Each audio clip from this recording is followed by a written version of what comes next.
তোমরা হয়তো এই গাছটাকে দেখে বলবে যে গাছ লাগান প্রাণ বাঁচান।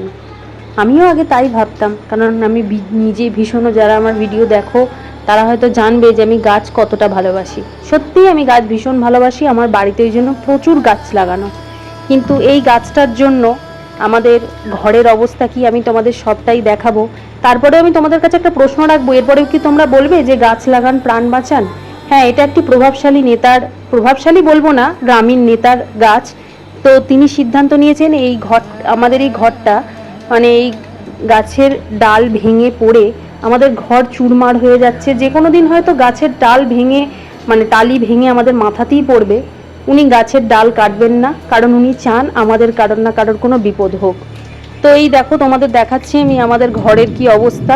গোটা ঘর আমাদের জলে ভাসছে।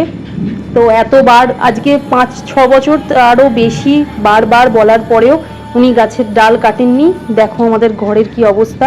আমি তোমাদের কাছ থেকে জানতে চাই, তোমরা এত কিছু এই জিনিসটা দেখার পরেও তোমরা কি একটাই কথা বলবে যে গাছ লাগান প্রাণ বাঁচান? নেতা ঠিক আছে, নেতা নেতার জায়গায়, কিন্তু কারোর ক্ষতি হলে সেটা মুখ বুজে সহ্য করা, শুধু নিজের ক্ষমতা দেখানো যে আমার ক্ষমতার জোরে আমি তোমাদের ক্ষতি করতে পারি কিংবা সর্বনাশ করতে পারি, এটাই কি নেতাদের কাজ?